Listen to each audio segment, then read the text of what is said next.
You just tuned into another episode of the Fit Fatherhood podcast. Thank you once again for listening. If you haven't already, go ahead and follow me at You Can Call Me Coach on Instagram. Also follow the podcast at Fit Fatherhood, the number 4 and the letter U on You Can Call Me Coach.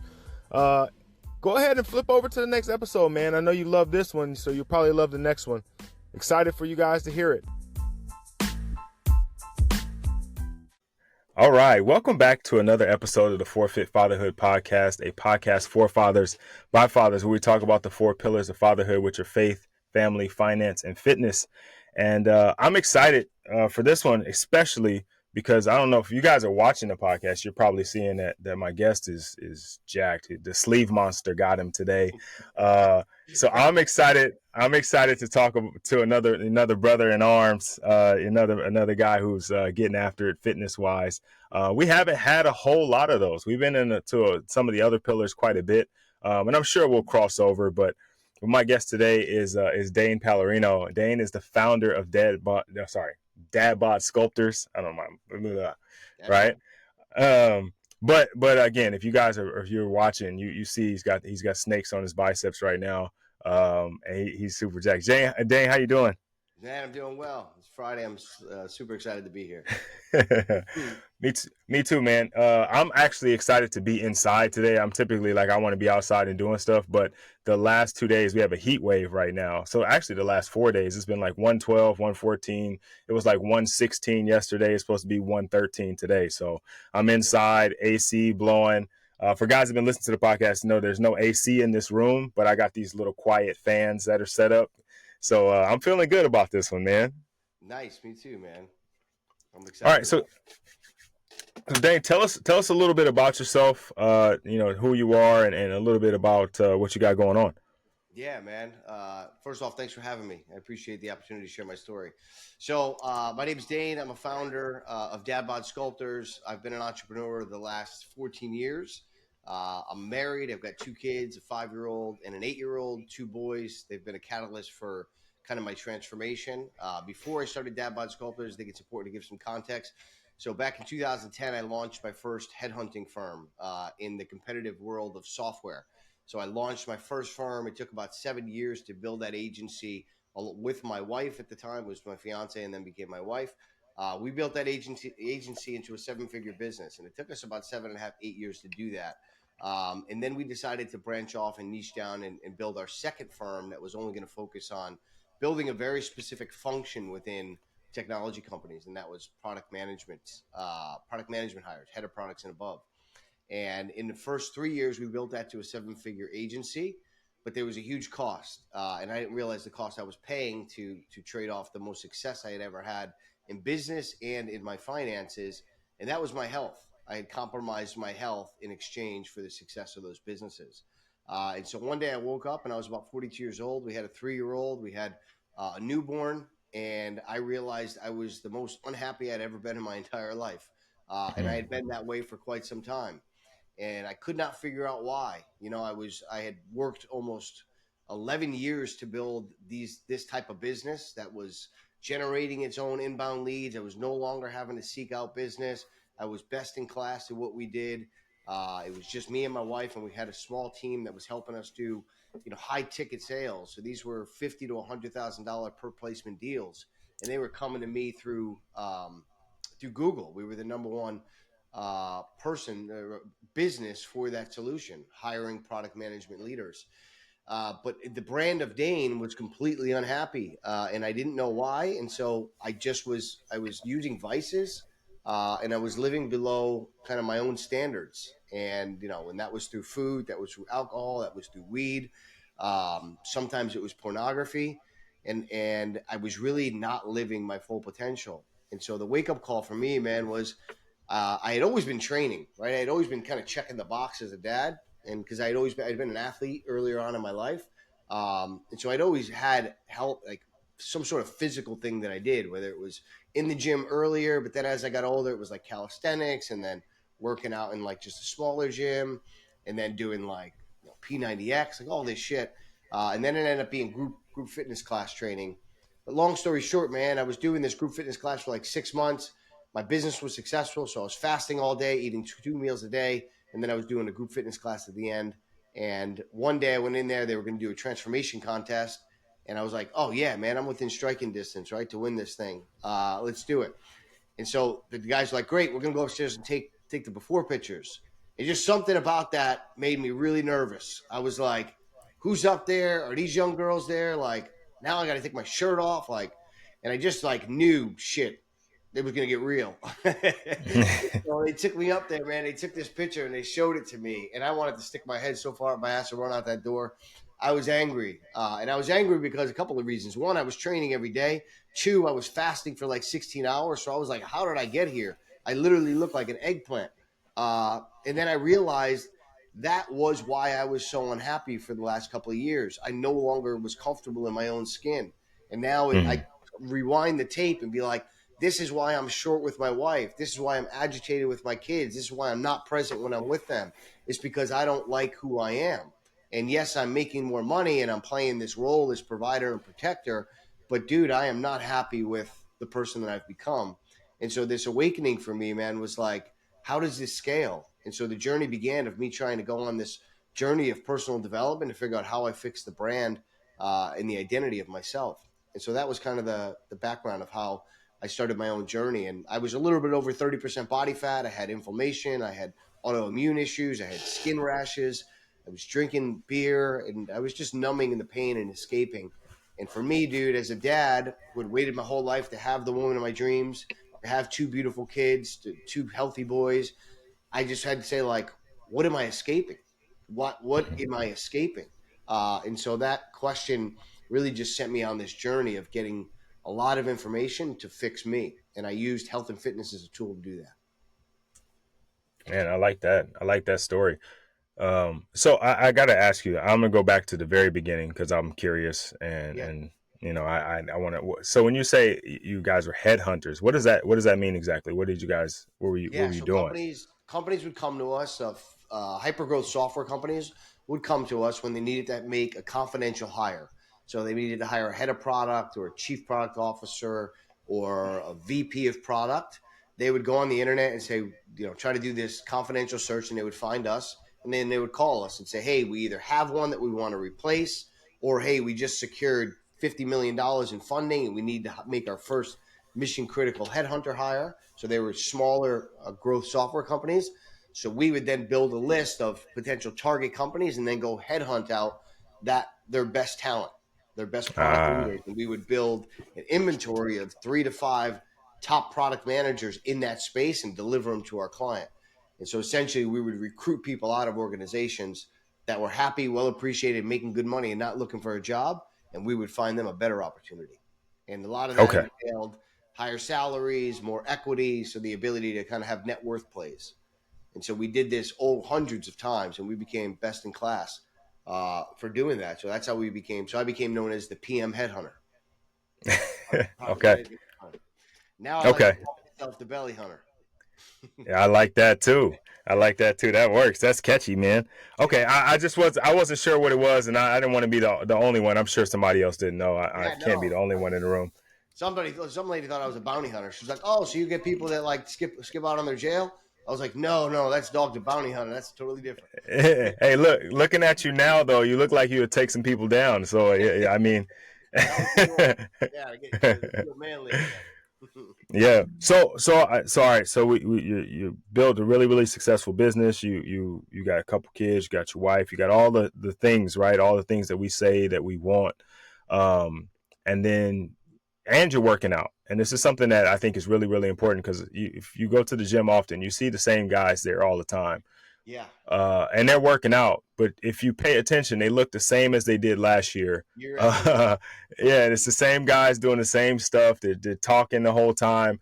And not Yes, that you can't talk while you're at the gym, but these guys have been there. Like the gym I go to, or I just start going back to, it's like Cheers. You yeah, walk in, everybody knows everybody. It's like, hey, but totally right. they look exactly the same as they did, the 2 years ago when I was You're going right. there.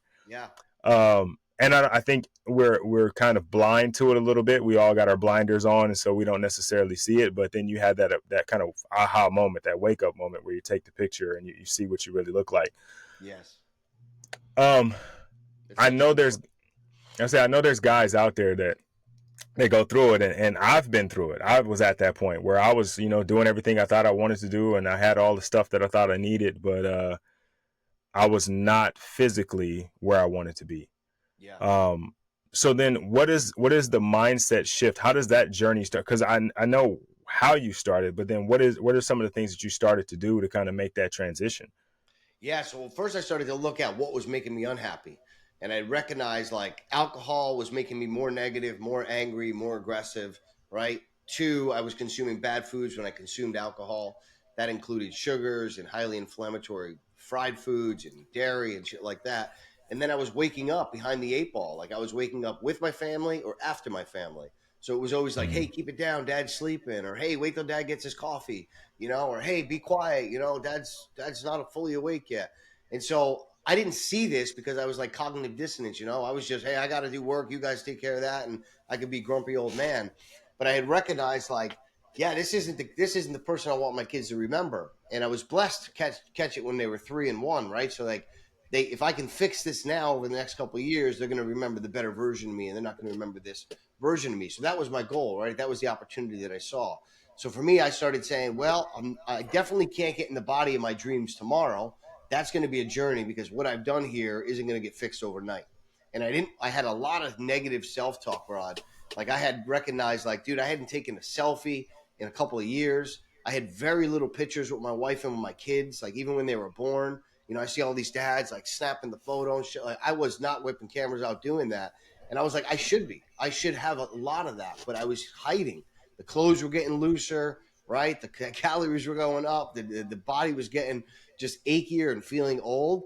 So I recognized like self awareness. I had to see what I had created and where the problem was. And then I started to say, all right, I need to change my habits, right? And the habits are what's going to keep me motivated. And so I just really kind of set these daily non negotiables with myself. It was like, well, one, I'm going to get up early. I'm going to get up before they get up, whether that's 30 minutes and then an hour or 2 hours. So it meant at first it was 30 minutes. Now it's like almost 3 hours before they get up. I'm up at like 3:30, 4 o'clock, and they're not up to like 6:37. So that was the first thing. And the reason that was the first thing was because I needed to work on Dane. And I knew I needed this period of time alone to be ready to receive them because I had so much negative self-talk going on in my mind. And I would just wake up wound up and negative. So that was number one. And then I woke up and I started recognizing, well, now I'm alone. Now I got now I'm alone with all these thoughts. So I started thinking, all right, well, now I'm going to put the right information into my mind. I'm going to get rid of my thoughts and start adopting some other information. So I started reading books on mindset and positivity, right? And manifestation and just ways of building Dane. And so that allowed me to get a better mindset and control the controllable. That was one of the biggest takeaways that I got in that period.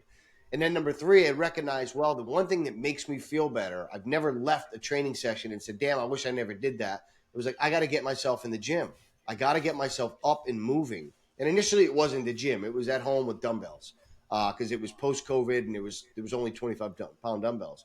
But I knew how I felt. Even if I did a 15-minute workout, it was like, that makes me feel better. I am a much happier person. And I let the aggression out. I let the frustration out. I let the anger out, all the things that I was holding on to. So that was the third habit, was train, right, in the morning. And then the fourth habit was, all right, now that I'm training, I don't want to be one of these dudes that looks the same and nobody knows that you're training. I was like, I Yeah. had stopped and gone with this thing so many times in my life. I was like, if I'm going to do it now at 42, people are going to fucking know that I work out. Excuse my language. Like, I need to figure out how do I actually get results from this time because I don't have a lot of it. So if I'm going to invest 45, 60 minutes, then I'm going to figure out a way to make sure that I actually get the change because I was sick and tired of seeing the people at the gym. I'm like, it's a fucking water cooler gang, man. They're just over there chit chatting about politics and Trump and all this bullshit that doesn't put any money in their pocket, doesn't benefit them in any way. And it's just like I could just turn on the news for this. Like I didn't want any part of that. I was like, I ain't here for that. I'm here to change my body, and I got 45 minutes to do it. So for me, I knew that the nutrition piece was a big piece, right? I had recognized like when I was putting crap in my body, I was having crap thoughts. And so I started to put together this game plan of like, all right, I'm going to eat a very specific style of food. And I'm going to set myself up with these micro goals to make sure that I execute on this meal plan.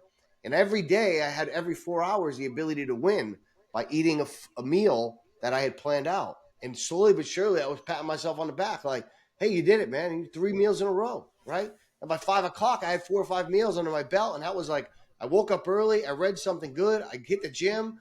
Now I ate 5 meals. It was like, all right, man, I'm showing up for myself again. So I was Mm-hmm. looking myself in the mirror a little bit. And then the fifth one was I finally realized like alcohol and weed were no longer serving me. When I put alcohol in, I started going back to my old version, and I recognized like, no, I'm trying to kill that dude. I'm trying to build 2.0 and better, and I got to get rid of this habit. So the fifth one was I just sustained from all alcohol, and that took away the desire, the lust for pornography. That took away the ability to escape through weed. And I started saying, you need to get comfortable in your own skin, and that means you can't escape. And so there was just a lot of difficult conversations, but every day, dude, I simplified it to just winning that day. And through those habits, I slowly changed my life, and I used that training and that nutrition and that routine to transform. And oh, by the way, my body changed too. Yeah. That's a great side effect, right? Is that Yeah. when you change your mindset, your body follows. Um, there's something you mentioned really early on, and actually it kind of was the through line for all of it is you got up early and you got up before everyone else, right? So like first thing in the morning, you're putting yourself first, and it's hard for people or guys, fathers, even mothers to see that as not being selfish, right? Like Yeah. we're doing something for yourself is always because you're supposed to be, you work hard for your family, you provide, you protect, like everything you do is for your family. But That's the right. reality is if you can't do things for yourself, they suffer because of it, Yes. right? And so when I tell guys that you got to get up early, it's always like, oh, I'm already so tired. How can I get up early? I was like, well, that's the only time you're going to get for yourself. Like that's the only time that no one else has a requirement on you. And Yes. so that's one of the things that I have embraced. And I'm not like, I've always been kind of an early morning person. Like I want to get up and get things done. But now that I have a family and I have all these responsibilities, it's like, I have to. If there's That's right. anything that I want to do, like without any interruptions, without any mayhem or chaos or having to take somebody somewhere or put a band-aid on something or answer a question, it's got to happen around 4 a.m. Between 4 a.m. and 6:30 is That's when right. no one else. It's like being on the freeway. No one else is on the road. It's yours. That's it. It's a mile less traveled for sure. And it's the hardest thing for guys that come to us and probably to you too. It's like, oh man, I'm so bad. I don't have the time. I don't have the energy. It's like you have got to make the time. You have got to find a 2 to 3 week period where you implement this new routine. And that means starting the night before. It means watching what you're consuming on television, watching what you're eating, right? Setting a protocol to say, hey, I'm going to put the phone down. I'm going to shut the devices off. This is going to happen at 8:30. I'm going to start telling my body we're unwinding now. And that's an Yeah. adjustment because most guys are going to bed 10, 11, 12 o'clock. And it's like you don't have a chance of winning that next day. You're behind the eight ball already. But if you get yourself to set up a nighttime routine, yeah, it's going to be a little bit difficult to wake up early, but eventually you're going to exhaust the body, right, throughout the Mm-hmm. day. And that's going to tame the mind. And then eventually you're going to start looking forward to like, it's 4 o'clock, I'm ready to go. Like no alarm clock needed. And it takes a little bit of a time, but every guy that's come through the program that I've done it with, they're always like, I can't sleep past X amount of time. It's like I need that time. You realize the treasure that is available to you at those early hours. Yeah, yeah. I think it's just a lot of resistance around what would be considered not normal, right? Like it's Yeah, not normal to get up at 3, 4 in the morning and start your day. It's not. It's normal to stay up late, right? that's Kids right. go to bed at whatever time they go to bed, and then you're up watching something, binging something, or catching up on Sports Center, or eating something you shouldn't be eating. That's what's considered to be normal these days. And so what comes along with that is also the other things that people consider normal: stress, frustrations, uh, alcohol use, poor eating. Like all those things are the norms, right? And so if you're trying to get away from those norms and you're trying to improve your health, improve your relationships, you have to start doing the abnormal stuff. Like if you That's want right. abnormal results, you have to take abnormal action. And I think that's really hard for guys to embrace, especially when they're already struggling in it, right? If I'm coming home every day and I'm exhausted, I'm tired, I don't get any time for myself. And now you're like, you got to get up early. there's a lot of like resistance to that. For So sure. when guys come to you and they're kind of getting started with you in the program, how are you, and you don't obviously don't give away the secrets. You mentioned one of them there, and this is a secret to a good early morning routine is Yeah. a good night routine. Like Yeah. the night before sets the stage for the day after, and that's the secret sauce, right? There's some other things obviously, and I'm sure Yeah. you have some things that you do with guys, but the simplest way to have a successful morning routine is to start the night before. Yeah, it's the only way. It sets your mind in motion. Hey, tomorrow we're going to actually be intentional about our day, and so it starts with being intentional at night. And there's when you get in the routine, it's like, and then you start to unwind. You look forward to like, okay, now it's the nighttime routine where I'm preparing myself for tomorrow, right? And so that's a T, and that's, hey, what am I wearing tomorrow, and do I have my meals prepared for tomorrow? And you start going through this checklist. And a lot of guys, whether you love the military or not, I always notice that people in the military love the routine because men do really well with routine. We have so many decisions to make as men, as providers, as business owners, as husbands, as dads. It's like if you can simplify one area of our life to remove that decision fatigue around what to wear, what to eat, what to train, that's just one thing that gets removed. And now it's just, I just do this, right? And Mm-hmm. so now I can focus on the other things that are important to me. Like that's why the military says you're going to eat at this time, you're going to wear this suit, you're going to do this class, right? Because then when you're present somewhere, you could be where your feet are, and you can actually focus on the task at hand. So when I'm at work, I know well I've eaten the fuel, so I'm good for 4 hours. I can be where my feet are, right? I can execute and come up in 4 hours when I'm hungry, and I go and I got my next meal, and I get my fuel, and I can go down and be where my feet are again and work on my business or work on my craft or work on my passion. And now I come up for air and, oh, it's time for dinner. Okay, now I can be where my feet are. I can be with my kids. I can be with my family because I know I've done those other things. So it starts to build this routine in your life that becomes so consistent, and you start to become such a dependable, predictable person that you're like, damn, this is addicting. Somebody tries to break that, you're like, nah, man, that ain't happening, right? You become very protective of it. But in the beginning, it's so foreign because you're just so used to being like a yo-yo and going a million different directions and having no real structure and playing from your heels. But the minute you start playing offense, right, it becomes so offensive to the people around you, but you recognize this is the only way I play now. And then they start being super curious about your lifestyle once they start seeing the result. Like, dude, this dude's not giving up every morning. He's up at 4 o'clock. I thought that was going to be a fad. Damn, dude hasn't missed a meal. Now look at him. The arms are getting more sculpted, right? Like me in the physical transformation wasn't like I set out to be this fitness person. I had no intention of it at all. I thought I'd be a headhunter forever. I still own the business. My wife runs it. But it was through the transformation that my body started to get people curious about my life. And when they got curious about my life, I got to share what helped me get here. And then I started to realize, like, damn, this wasn't for me at all. It was a very selfish thing at first, but now I've helped hundreds of men incorporate this in their life, and now they're helping their families and they're giving their kids good habits and good behaviors and good knowledge. It's like, shit, this is way bigger than me. And so I always teach the men, like, it's very difficult now because you're selfish, right? And you're selfish because you're always thinking about you. But once you remove you from the equation, right, then you're in a much better position to serve the world, and you will be the happiest you've ever been when you were serving people from a place of well intention. And so it's just about getting yourself aligned to that.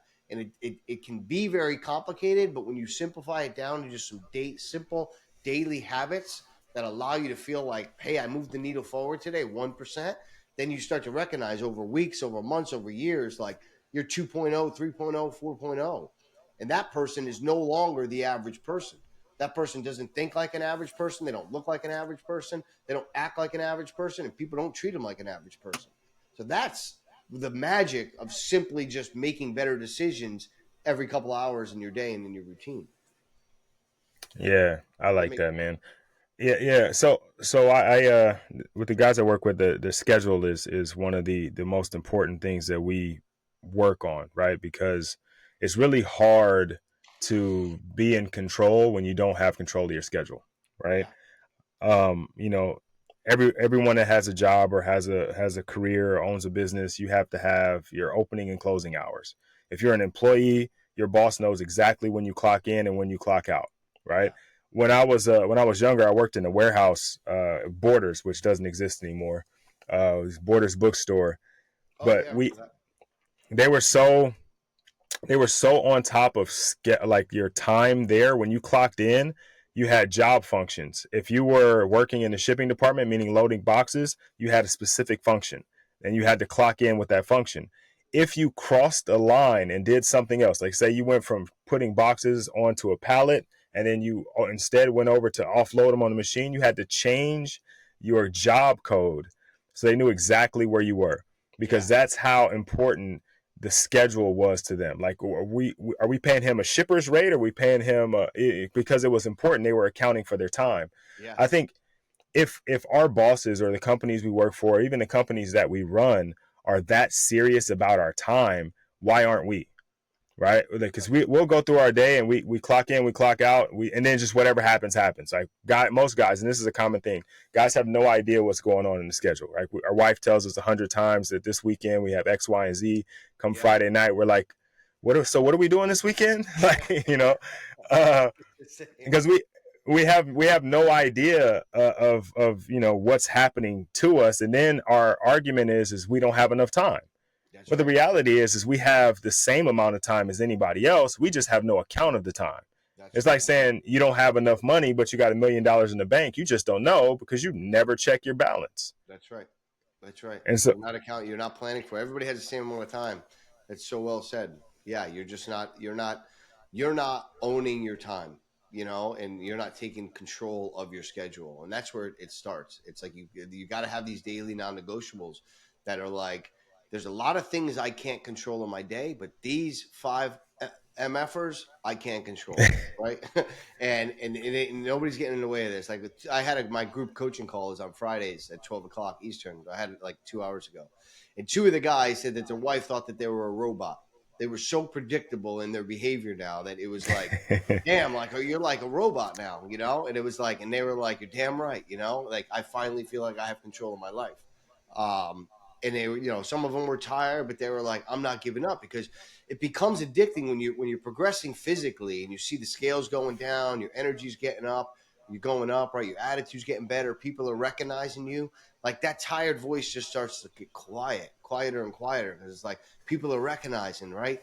I'm bearing fruit. Where most of the guys that when they come in, they're not seeing W's anywhere in their life. They're getting a mm-hmm, paycheck and they're providing them, right, but they don't have great intimacy with their wife or their partner, right? They're half-ass dads, they're half-ass friends. Everything's half-ass, and they're not excelling anywhere, and they know it.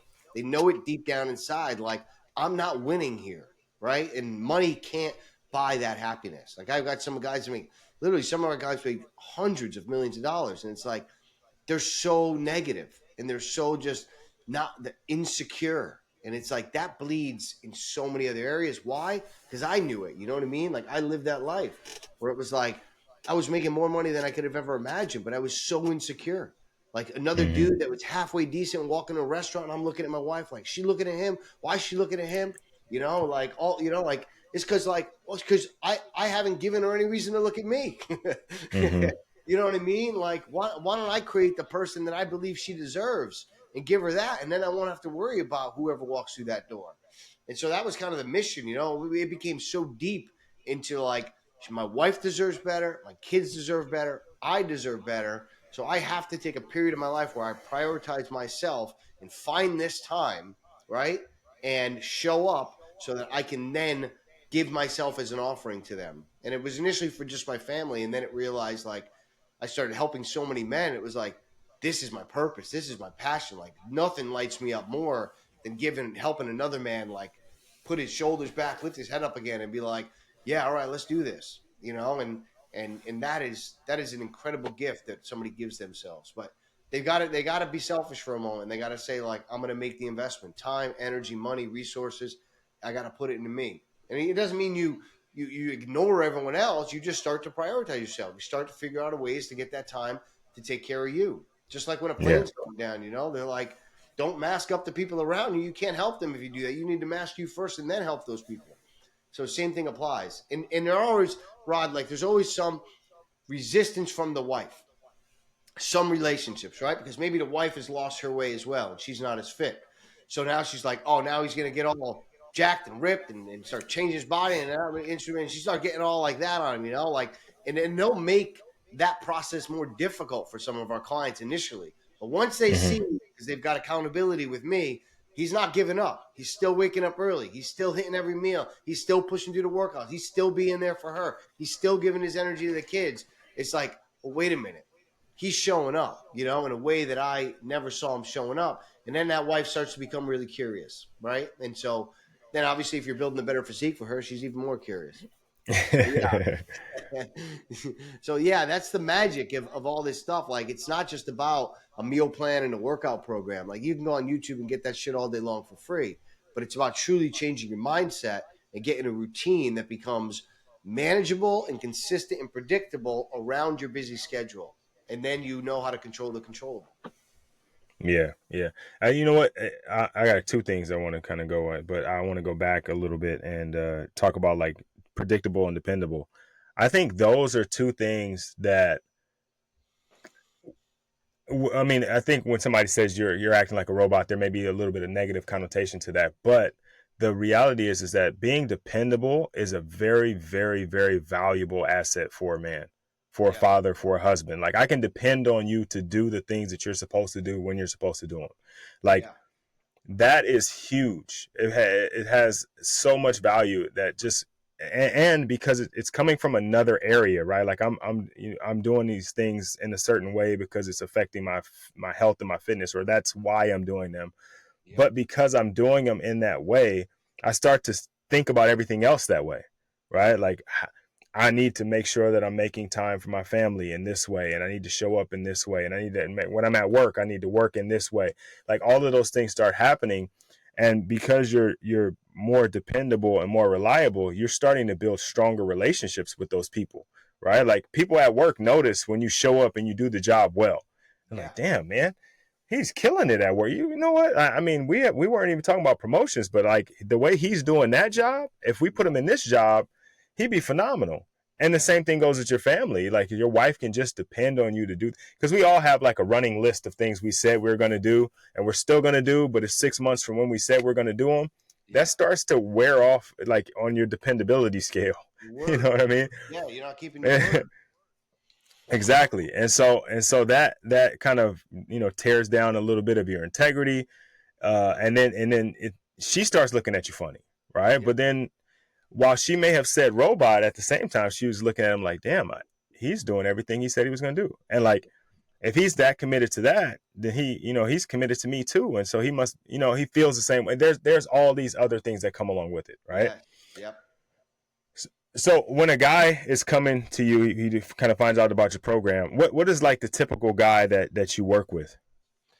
They are usually successful in their business or in their craft, right? So they have discipline in their profession. They just haven't figured out how to transfer that into their health and fitness. That's been kind of bottom of the totem pole, right? So they usually always say, "I don't have enough time." So they usually have more money than time.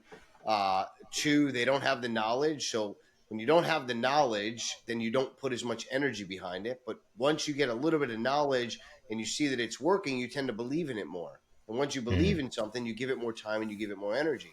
So most of them have started and stopped in a bunch of different programs and just gave up on them because they didn't see that their effort was producing the fruit that it needed to produce, right? For the time exchange. And then three is like motivation, right? They've lost their motivation because they've started and stopped and they've told themselves so many times they were going to fix this problem and never did. So they stopped believing their own word. Mm-hmm. So those are kind of probably the three biggest things that have held them back from making this thing happen. But they also love their loved ones. They're deeply committed to them. They have a high interest in personal development, and they're like, I got to get this area right, right? Like they're like, I need to figure this out, and I need a system because most of them realize that every business that I've been in has scaled because of a system. Every business that I built scaled from a system.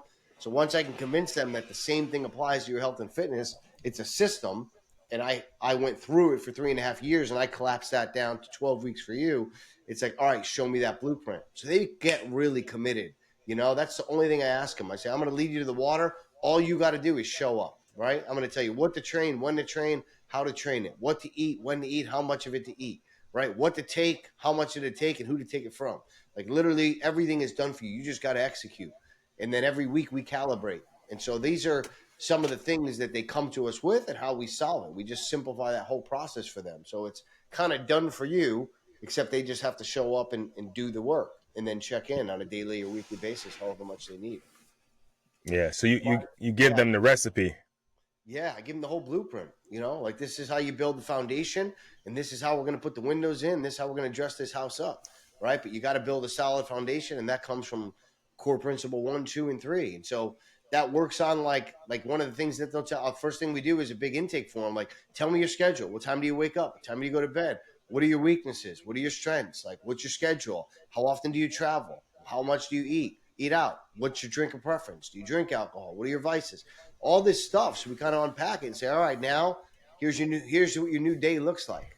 And so it becomes very like it's like, all right, I got, and it's like, well, that's it. It's one page, motherfucker, one page, right? That's the master plan. Your job is to master the plan. And every day we just teach them how to get better at mastering that plan. So usually it's this resistance because we're gluttons and we like variety and we just like to feed ourselves a bunch of different things because we have so much going on that our only outlet generally is food or alcohol or weed nowadays, right? And TV. Mm-hmm. So it's like, well, I run my business, I got my kids, like this is my time. But when you give them a very simple plan and they start to see results from it, then they start to become so dependent on that plan. They realize, like, damn, I don't have like Mark Zuckerberg wears the same clothes every day. There's a reason. He doesn't have to Yeah. make that decision. That decision is now done for you. Now I just got to check in. You're going to tell me, am I doing good, doing bad? What do I got to change? Okay, good. Back to the grind. So that's our differentiator. It's really making sure we're not giving cookie cutter plans. Like I personally coach every single one of these guys, and it's a matter of every single week they check in with me. Every single Friday they do a check in and they tell me how well they slept, how well they trained, how well they digested, how compliant they were, and we calibrate every week. We make micro adjustments. All right, we're on target, we're off target. Here's what we do this week. Go. You need me? Message me. And so I'm in their corner. And essentially, I've done this, Rod, because I did this journey myself. It took me over 3.5 years to go from over 30% body fat down to 6%. And it took a lot of time and energy and resources watching different people and different ways of figuring out what's the best food for men over 35, what's the best style of training, what are supplements, how is it a lot of cardio, hit cardio, low intensive cardio, like how do I get my body fat down while keeping muscle? Like I want it to feel strong. I didn't just want to get skinny and reduce all my body fat and be skinny fat. Like I want it to look like a manly man. I want it to be look like a protector of my family. So that was a tricky thing because after 35 we start losing our muscle mass. So it's Mm-hmm. like, how do I build muscle at this stage? And so that was like, all right, taking the pieces of the puzzle and putting it together. And so for me, I tell the guy, here's the blueprint, man. Here are the pieces of the puzzle, and here's how they're structured. You just got to follow it. And I just Yeah. share I think. experience. Yeah. I think guys, or people in general, we overcomplicate the processes Yeah, because we know it's going to be difficult. yeah. And but in all honesty, and I say this may be tricky, but it's simple, but it's not easy, right? That's Like there, exactly how I always say it. This it, is it, so simple you'd be dumbfounded, but it's not easy because yeah, it's a change in behavior and pattern for you. yeah, and we confuse those words, and so in our head, it's like there's no way this can, like you said, one page, like like this is all I have to do, like come on, man. Yeah, Like I did a Google search and it was 500 pages and that's right. 700 videos on YouTube. There's no way that this is the easy way to do it. Well, not easy way. No way that this is the way to do it. And It it's can't this be easy. this There's no way. easy. Yeah, that's right. Yeah. Yep. There's so, I mean, think about it, man. Like you're in a fitness, you're in great shape. Like if you started Googling like stuff, you're gonna find keto, you're gonna find paleo, you're gonna find fasting, you're gonna find hit training, you're gonna find low intensity training, you're gonna find group fitness classes, you're gonna find no CrossFit's the way, you're gonna find no, it's strength training, no, it's hypertrophy training. It's like fuck, I don't have the time for all this. You throw it out the window and you're back to, let's go get a burger and a beer, right? Like that's a whole nother Mm-hmm. job.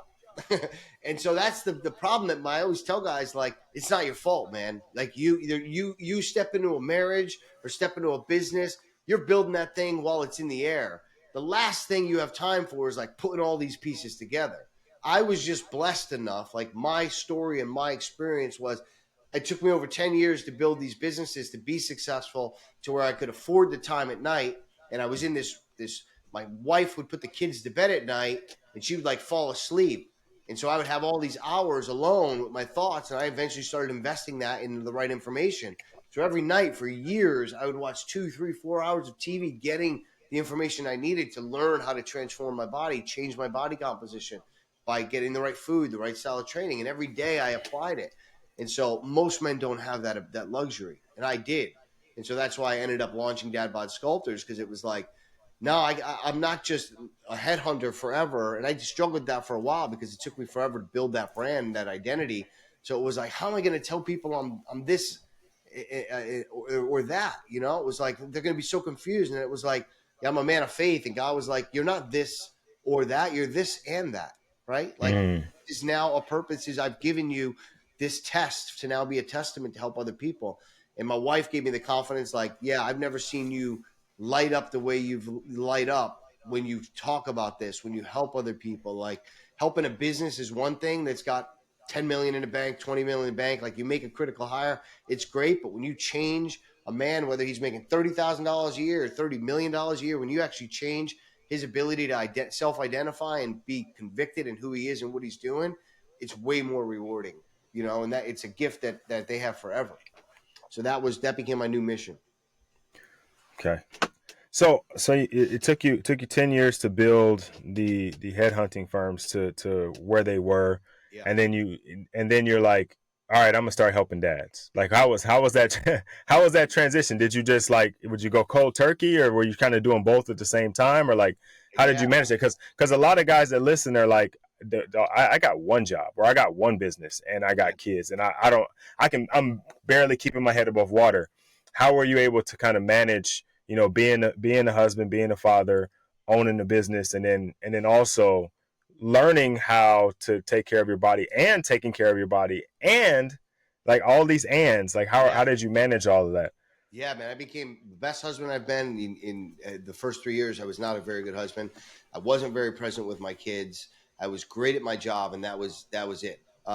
Right, and I don't have enough time. But once I prioritized this in my life, and this was non-negotiable for me, you'd be amazed at how much energy you have and how you're able to be more present, because I'm structuring and owning my time now, and I'm very protective of my time, making sure I have my training time, making sure I have my Dane time, making sure I'm putting the right foods in, right? So that when I was building that business, I was able to train my wife on the tactical skills of, hey, here's how you recruit somebody. Here's how you manage the process once we've recruited them. Here's how you work the client. And so I taught my wife all these skills, so she was able to actually execute in the business with me. And so I was then dealing with only the business development side, where the clients would come in and I would qualify them, and then I would close the deal, and then I give it to my wife, and she ran the project. So I was kind of detached from it. So that bought me the time. And then through the years, because I was going to the same gym and all these dudes were not changing, and everybody was super curious. Like, dude, what the F are you doing, man? Like, you change every month, you look different. So that gave me the ability of like, oh, try this or try that. And then they come back and be like, bro, that thing you said to me, like, I did that. And I was like, damn, man, that felt good. This dude took this one little tip. So I helped all these guys throughout the years. And then eventually it was on my heart for the last year.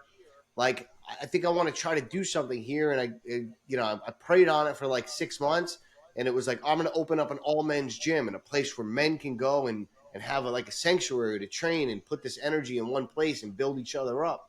But then I just thought of kind of the risk reward, and it was post COVID. And I thought, yeah, man, if one of those things happened and I'm out $300,000-$400,000 and building this gym, like, this kind of shuts the whole game down. And so I just curbed Mm-hmm. it. And the original business was called NYDB, not your Dad Bod Fitness. That was going to be the gym name. And so 3 months later, somehow somebody said to me, oh, you want to be a coach? Because I was like, I'm not a personal trainer. Like, that's not what I'm trying to be. Uh, Right. and so I was still doing Headhunter, and somebody said, oh, you want to be a coach? And I was like, yeah, that's exactly what it is. And he's like, well, you should do that online. And I was like, well, fuck, that's a good idea. And I thought, how do I do that? I didn't even have an Instagram account. I didn't have a YouTube, any of that stuff. I was like, he's like, you got to get on Instagram. And I was like, all right, let me look at Instagram, and I downloaded the app and started looking. I was only LinkedIn. It was my whole service. So I looked it up, and then I prayed on it for like a month, and my wife said, you got to go do this. So I said, all right, here's the deal. Take the kids to Florida for 2 weeks. Give me 2 weeks to launch this brand and figure out this whole Instagram thing and build an identity of who I want to be and who I want to serve. And so I launched last July on Instagram, and that's how I built almost 30,000 followers over the last year. And it was just from having this time alone and building it. In the first 6 months, honestly, I just learned how to put content out, figure out how to serve my avatar the best, deliver the most value. And then I said, all right, now let me put the product together. And so I built a service. And so since then, we've helped hundreds of men transform their life. And the average guy comes to us probably just over 30% body fat. They're in between 35 and 55 years old. And our goal is we get them down to kind of 10, 12% body fat. We strip it all off while building muscle and reducing and eliminating injury. So we do it in a safe way. And so then once they get that body fat off, man, they're a completely different person. They're one of the most common things that we'll hear is, I haven't seen this weight since my 20s, bro. And I'm like, Yeah. now you're tapping in the fountain of youth, and now they start wearing the hats and the sneakers and they're like, start feeling like they're 20 again. And I'm like, I love that. It's like, that's who you need to be, man. You got to be in this body for another 30, 40 years. Why settle? Right? Like why throw in the cards here? And that impacts so much, like how my kids have been impacted, how they look at me, how their friends look at me, how their friends treat my kids. Like it's just this ripple effect. And then I can tell you story after story with my clients. Like now my kid comes to me and wants to do push-ups. And of course, man, habits aren't taught, they're caught. You know what I'm saying? Like how many times your parents try to teach you something and bang it into your head, but it's like, but you watch them do something and you see them get attention, you start to become really curious in their life, and that's your ability to teach and influence. So Yeah. that's how I did it, man. It was just by putting the right priorities, like it opened up this whole other business. So now we still run that business. My wife runs it, she's the president. I'm involved like 5% of the time, but almost all my energy goes to this business. Okay. So what is your I guess so you're obviously doing this online. You don't have any in-person clients? No, I have clients No, locally, but okay. I don't train them. I'm not a personal trainer. I'm a Okay. coach. Okay. I will Cool. tell them Cool. Cool. exactly all the things they got to do, and then I'll give them tutorials. Like, hey, when I'm doing this exercise, this is what I'll mic up. Like, this is what I'm thinking. This is where I'm holding. This is how I'm going down. This is the tempo. Like, so I'm training them and giving them tutorial videos to simplify it for them. Yeah. And then every week And I do a coaching call, so they come to the table with all these questions for me. yeah, and coaching and for just to be clear for people that are listening, coaching and personal training are very, very different. Yes. Um, you may work with the same type of client.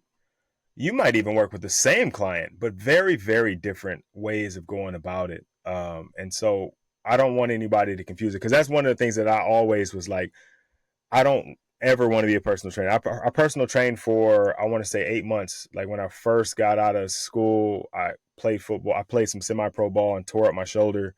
And so then I personal trained after that for like 8 months. And I was like, I'm never going to be a personal trainer. Like this is just, it's not that there aren't good personal trainers. It's not that personal training isn't a good career. It's just Yeah. not the same as coaching. No, totally It's different. is there there's a whole coaching is a whole other animal. I would say that I don't even know if I could say that. I was going to say that like coaching is like varsity ball and personal training is like JV, but I feel like that's a little bit disrespectful. No, But I would say it's like, it's just different. yeah, like personal training is focusing on one branch of the tree. Coaching is focusing on the root cause. Like you're working at Beautiful. the root and then you're building that tree and allowing it to have branches. And a personal trainer can be one of those branches. Beautifully said. That is that. Thank you. That's a much better way than saying varsity and JV. but But yeah, so when you're coaching a guy, you're working with a guy, and you say you're kind of going for 12 weeks.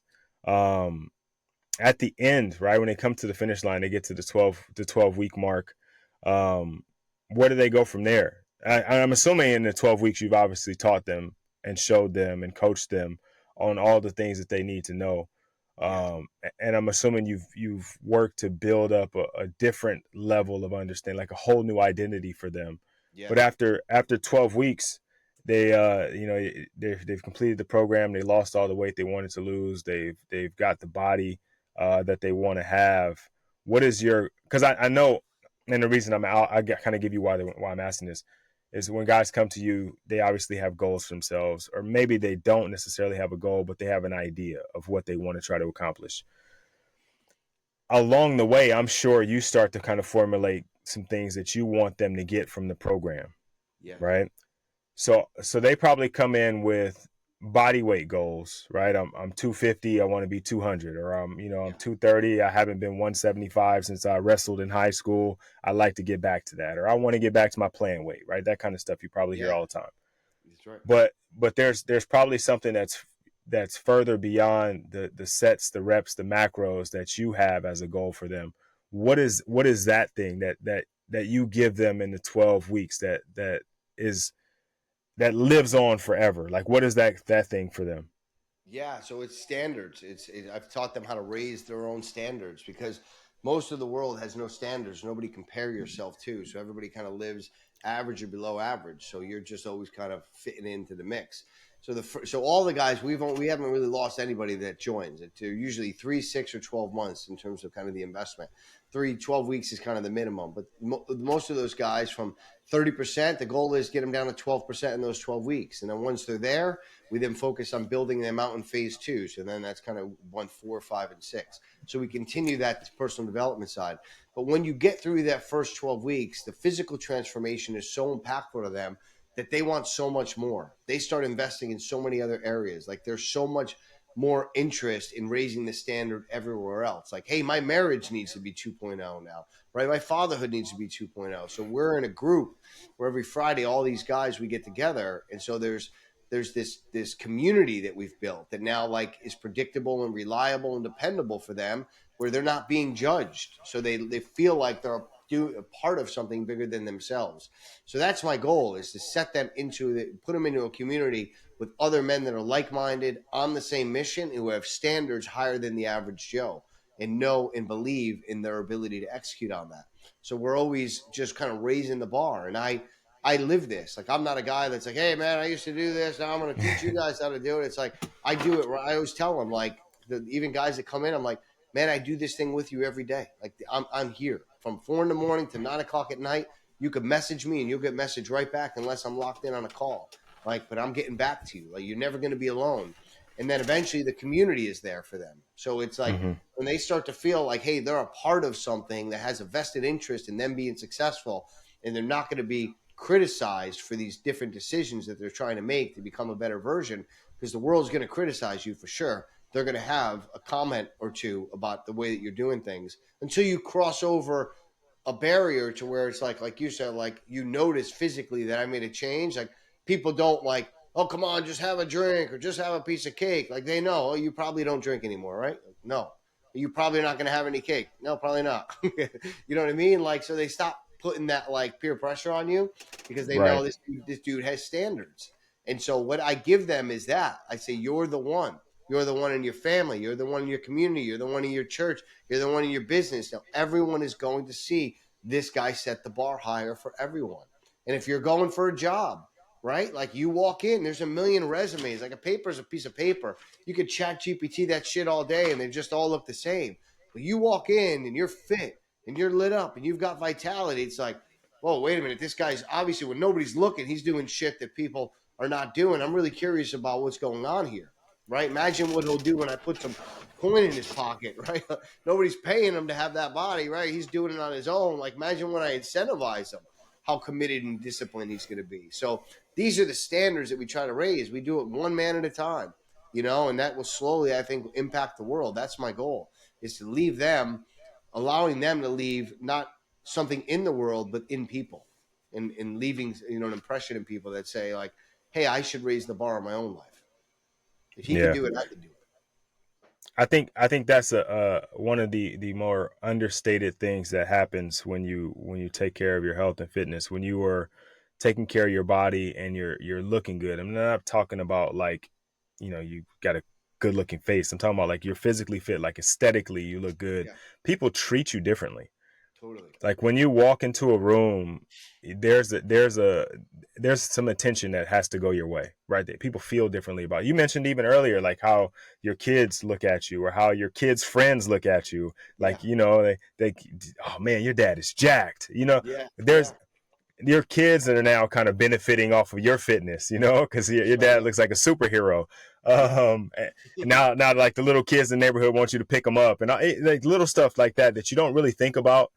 That are kind of like these side effects of taking care of yourself and making sure that you're healthy.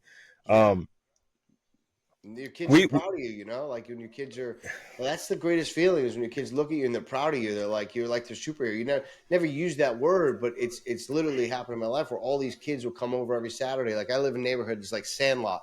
There's like 12 boys between 6 and 9. So it's like they're all here on the weekend and we have a home gym. And they're always like, Mr. Dane, show us your biceps. Mr. Dane, show us your abs. You know, why do you eat beef? Why do you eat chicken? Like I love chicken and rice. And it's just like, and then my son's like, "Will you come play with me?" Like, stop asking my dad all these questions, you know. Yeah, And it's just like they're super curious. I always say like, kids treat a fit man with abs as if they see a supercar. The same way they react to a supercar is the same way they react when they see a dad with abs. It's like, holy shit, what? How do you get that? You know, like, and so you can't all afford a supercar, but you certainly can afford some discipline in your life to earn the right to have abs, you know, and, yeah. and that will set you apart. And believe it or not, most of the people that get abs, it's easier to get the supercar once you get the abs. It's harder to get that. It requires more discipline. Yeah, it's true. It's true. And if you get a supercar and you're not in good shape, it's not going to be very enjoyable. The Nobody's seats interested aren't. there. They're only interested in the car. Yeah, right. The Yeah. seats don't fit. You don't fit well in the seat, and it's Yeah. uncomfortable. You can't get in. You can't get out.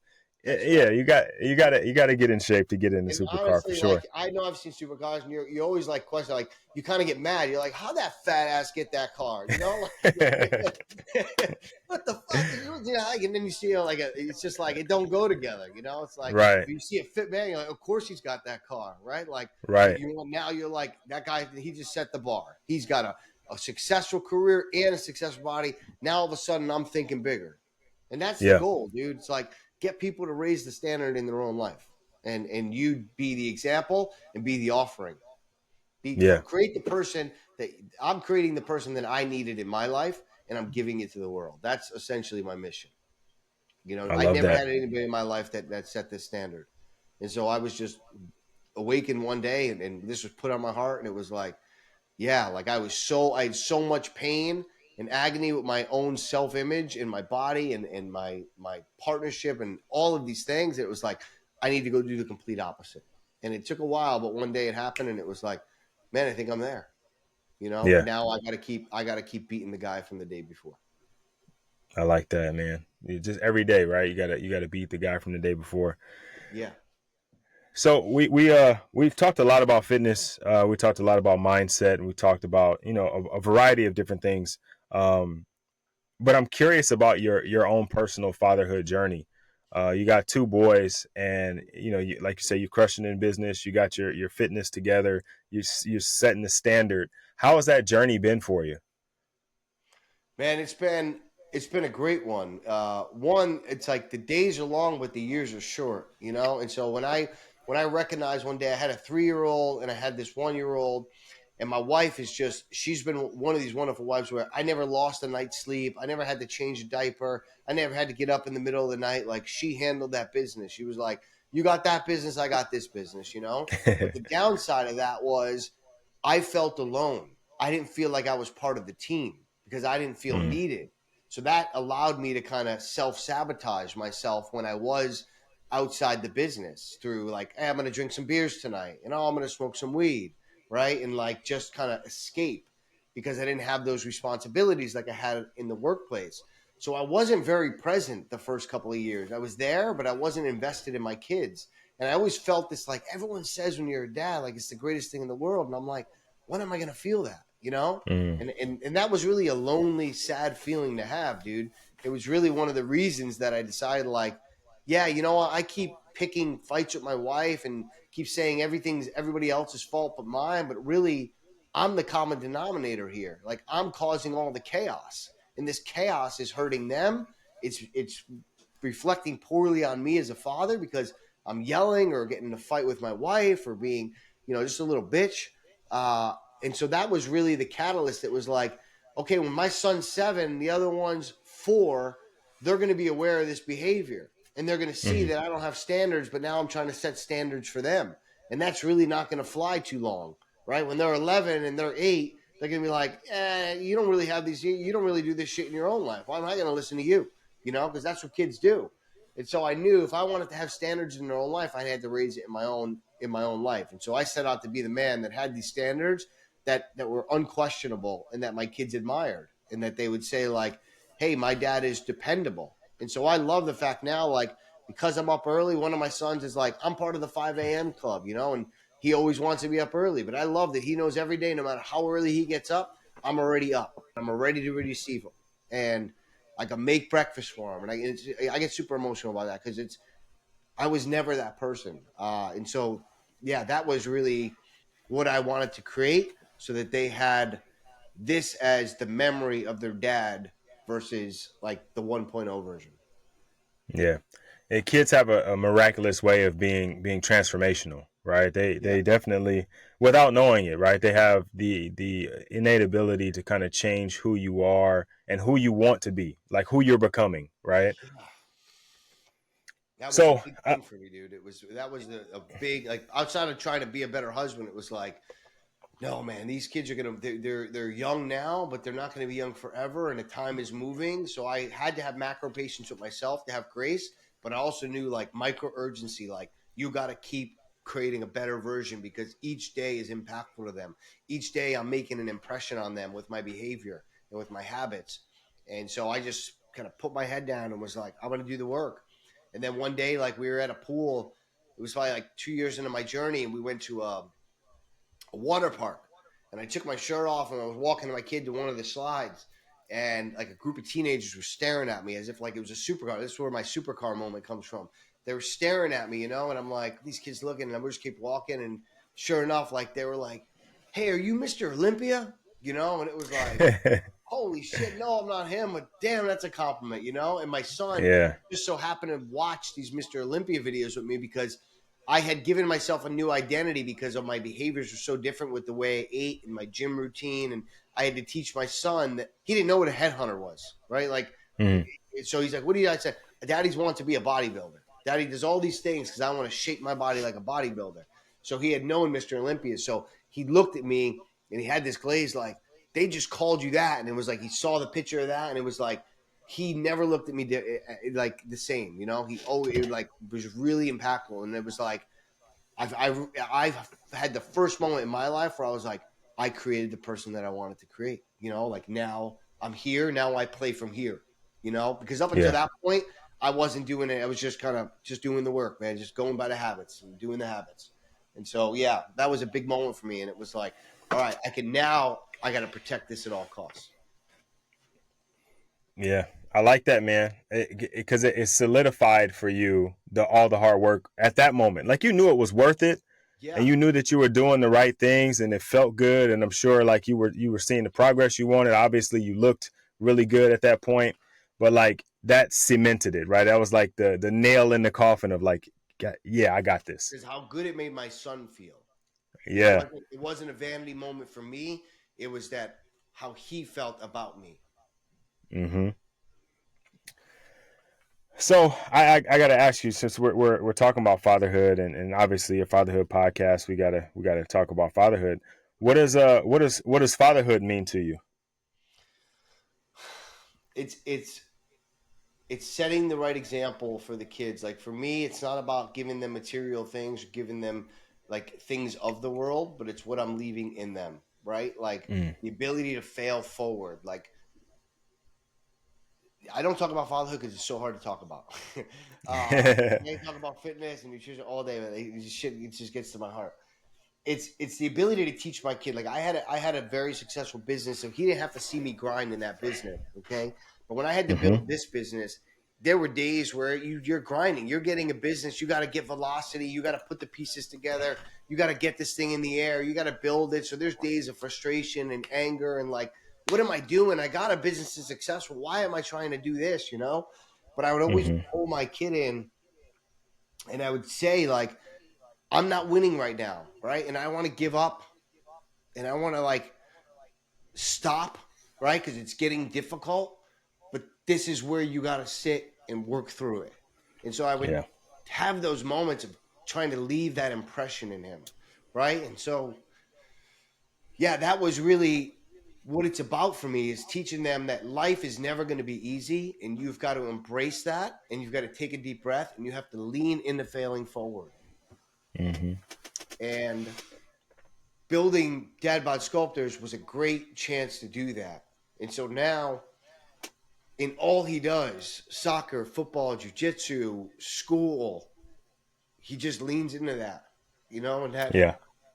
yeah, that shit. That's what it is to me. It's giving him that.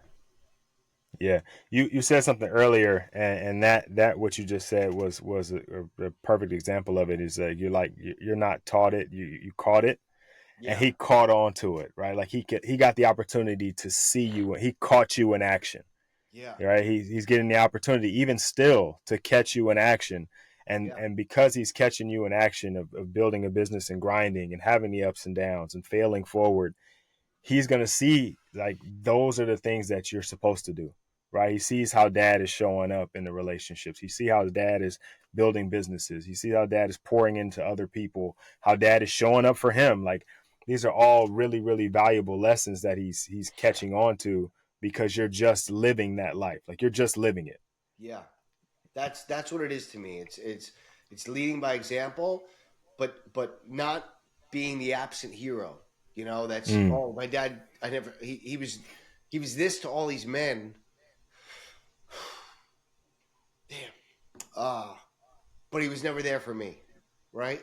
It's like, so no, it's I was this to them, but I was always there for you, right? And I like like it. teaching Yeah. them, yeah, teaching both of my kids that, and so that's a big part of it, for sure. It's like it's everything. Yeah. It is. It is. It is, man, and it is. You can let it out if you need to, brother. Yeah, It, no, it is. stuff to talk about It's every time. fatherhood.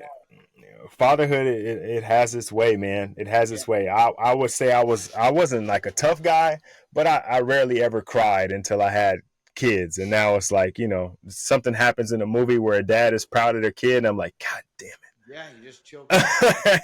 Like, yo, what You is keep this? it down. Like you wear the guard, you wear the mask, and this that. But then it's like somebody asked you about it, and somebody said to me once, like your why should make you cry, right? And it's Mm, like, damn, that's so true. Like, because every time somebody asks me about my kids or the journey, it's like it's so deep into everything that I did that it's like, yeah, damn, it chokes me up every time.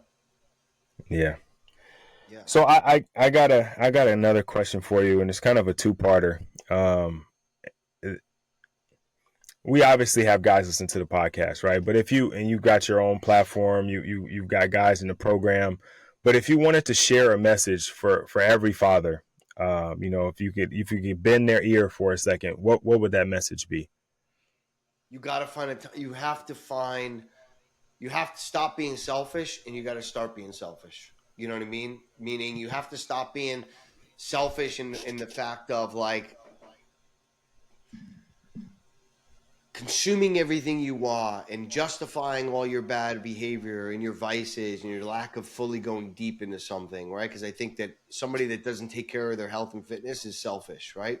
But so you have to then take that selfishness and actually apply it to a system that you can implement in your own life for a short period of time. And that selfishness will become the most selfless thing you've ever done. You've got to Mm, find a system that allows you to transfer yourself to helping the other people. And the only way you can do that is truly fix yourself. And you can use health and fitness as a tool, right? But the deep work starts mentally. and then it works throughout the rest of your body. So you have to find that time in that period to say, all right, I'm going to work on me for this period so that I can be this for the people I love. And that means like making some changes and finding Yeah. finding a system that works for you and doing it, doing the hard work, right? So that you can, that you can be the person that you're supposed to be for for the ones you love, because Yeah. there's no bigger regret. Like I get emotional, that emotion that you see here or that you've witnessed here, it's because I caught it. Like that, if I lived 3 more years and my one son is 8 and my one son is 5 and I was the same Dane I was when they were born, man, the amount of pain and self-sabotage that would be happening in my life, in my home, with my kids, like, yeah, dude, it's like you got to think how your behavior is impacting them, and you have to like wake the fuck up. I agree. I agree 100%. If you are you guys done with 2, or we got more on the Yeah, we're way? done. Yeah, I might Okay. have. All right. So Yeah, I might want more. I was like, no, we're good. okay. All Yeah, right. so we're good. But Okay. yeah, All right. now So if we see a baby, I'm like, oh, would have missed, but we'll miss our window. We're good. yeah. All right. So you gave that message, and that's to tons of people, right? Millions and billions of men or fathers. This message is a little bit more intimate. Instead of all the fathers, it's just for 2, right? This message is for your sons. What is it that you want them to know? Um, Man, you like, in Jerry Maguire where Cuban Gooding Jr. doesn't want to go on the sports talk show host because he's like, no, you're not gonna make me cry, Roy. You know, I feel like, it's like, Yeah. how do I get this guy to cry? For me, it was that like you got to embrace the suck, right? You've got to enjoy life, but you also have to be, you got to want to be different than everybody else. In order to do that, you got to do the things everybody else doesn't want to do, which means when that little voice says stop, you got to go. And Mm, I always teach them that, like, this is where you go, even if just a little bit today, just one step or 10 steps, go just past that point, and then tomorrow you'll find another resistance point and you keep going. And I know that when I teach that, like my one son is a shy kid, I've been teaching him that for like a year, and now he's ordering his own food and he's yelling at a waiter, hey man, you crushed that service. And my wife and I looked at each other last night, we're like, this is a completely different kid. Like last year he just was so shy and timid, but now he's forced himself into soccer and he's to go past his limit.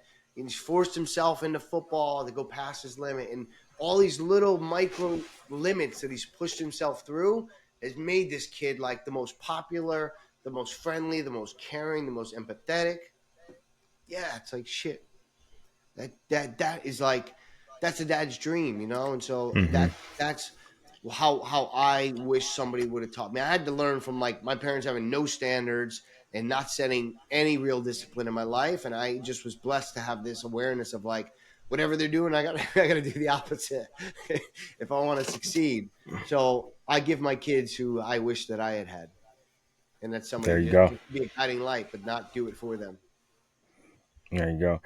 Dane, let me say this, man, because I don't know how often you hear it, and I know as fathers we don't maybe hear it as much, right? We got Father's Day, and then every once in a while our kids will or break us down and be like, "Oh, Dad, you're amazing," but you're doing, from what I can tell, outside looking in. I don't know the ins and outs, but from what I can tell, man, you're doing an amazing job, right? Not only are you doing an amazing job with fathers who are, because they're working with you, are touching their children in a different way and infecting their households with a different type of energy, but it sounds like you're doing a great job in your house as well. And so I just want to congratulate you and say keep up the good work, man, because the more of you there are, the more guys there are like you, the more guys that you affect or that you touch or that you help. I think we have a better chance at a better tomorrow, right? Because fathers are going to lead us into that, whatever that is, whatever tomorrow is. Like we're going to raise the kids that that that inherit the earth, right? And if we do a great job as men, as leaders, as coaches, as fathers, then we're going to leave the world in a better place, right? Because we're going to be gone by the time, at some point we're going to be gone. Maybe we live Yeah. forever. Who knows, right? Yeah. If we stay on this fitness path, we're going to live a lot longer than most people. Or at least we have the opportunity to, right? Barring we step outside and get hit by a bus, but we probably stand a better chance of getting hit by a bus, to be honest. But if we do our job inside of our home, then when our kids leave our home, they're going to walk into a better place because of the work that we're doing with fathers and with men in our community and outside of our community. So I just want to, pat you on the back and say congratulations, because I feel like, we don't hear it enough. And maybe, and that's maybe because we aren't doing it for the applause, but let me applaud you. I think we all deserve to smell our flowers while we can. Bro, I appreciate that so much. And yeah, it means a lot, especially coming from you, man, because I know that you've got you're mission oriented. I consumed a lot of your content, and it's like you're operating from a place of passion and purpose. And I'm super grateful that we had this chat today, man. It went a lot better than I could ever imagine. I think we had a great chat, and hopefully people got a lot from this. And I'm super grateful for the opportunity, and it means a lot of those words. So thank you. I'll absorb them and accept them. So thanks, man. I don't do that often. No problem. If guys are wanting to reach out with you, they heard the podcast, and if nothing else, they would just want to say, the same thing I just said, keep up the good work. Or maybe they want to work with you, right? They've heard this podcast and they hear a lot of themselves in the guys that we talk about that work with you. What would be the best way for them to do that? Yeah, so I'm on all the social media platforms like Instagram, YouTube, Facebook, LinkedIn. So you could just Dad Bod _Sculptors at Instagram, where the simplest way is you just go to my website and it'll take you to all my socials. So dadbodsculptors.com, and I'll give you a link to that if you want. You can go there. You can see a little bit about me, my work, my history, my story, my clients, and it'll also take you to all my social media platforms where you can consume my content or reach out to me. Perfect. And that'll be down in the show notes. And if you listen on the website, then it's also in the guest profile there, all of Dane's information. So if you guys are wanting to reach out, please feel free. I know some guys are listening to podcasts while they're driving, or they're listening to the podcast while they're working out. And so now is probably not the time where you should be looking that up, just to stay safe. But when you park the car, right, right away, as soon as you can, make sure you follow. Make sure you share this episode with other people, because if you're feeling that way, generally your circle has some of the same things going on, right? And so make sure you let them know that there's a solution out there for them. And like, share, subscribe, all those things that we normally say, but even more importantly, make sure you're following Dane, right? Thank you, buddy. Appreciate that. All right, brother. I'm gonna let you go. I know you've got some stuff to do. You probably at least you got to try to figure out how to outrun the sleeve monster after this, and get you some sleeves on. No, I really appreciate you taking the time out of your day to be on the podcast. I know you as a father, you got plenty of other things you could possibly be doing. So I really appreciate you taking the time to sit down with us and share your story and share what you're doing. We really appreciate it. Yeah, man, I'm so grateful that I had this opportunity. Even if this message hits one person, I'm super blessed. But even not, it was great, man. You did a great job leading this conversation. So thank you, man, for the opportunity and the chance to be on the show. All right, thank you. All right, fellas, that is it for this episode of the Fit Fatherhood podcast. I appreciate you guys listening. As always, make sure you like, share, subscribe, tell a friend to tell a friend, and we'll see you next week. All right, dads. That's a wrap on today's episode of Fit Fatherhood. I'm your host, Rod Richard, and I want to extend a big thank you to our guests for joining us and sharing those amazing insights. To all of you listening, I hope today's conversation helped you reflect on one or maybe even all of the 4 pillars of fatherhood: faith, family, finance, and fitness. It's all about leveling up as fathers, and I hope you gained some real value to take with you on that journey. If you found this episode helpful, don't keep it to yourself. Share it with other dads who could use some inspiration. And don't forget to hit that subscribe button so you don't miss the next episode. Trust me, we've got some incredible conversations lined up that you won't want to miss. Thanks again for tuning in, and I'll catch you next time on Fit Fatherhood.